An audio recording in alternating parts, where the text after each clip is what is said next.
নমস্কার। আজকে 22শে শ্রাবণ কবিগুরু রবীন্দ্রনাথ ঠাকুরকে একটা প্রণাম জানিয়ে একটি গান করব। প্রাণ ভরিয়ে দিশা হরিয়ে মোরে আরো আরো আরো দাও প্রাণ তব ভুবনে তব ভবনে মোরে আরো আরো আরো দাও প্রাণ মোরে আরো আরো আরো দাও প্রাণ প্রাণ ভরিয়ে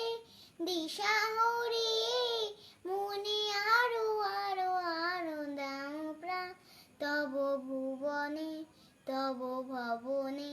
মোরে আরো আরো আরো দাও প্রাণ মোরে আরো আরো আরো দাও প্রাণ আরো আলো এই নয়নে প্রভু ঢালো আরো আলো এই নয়নে প্রভু ঢালো সুরে সুরে বাঁশি বাজে মনে আরো আরো আরো দাও প্রাণ তব ভুবনে তব ভবনে মোরে আরো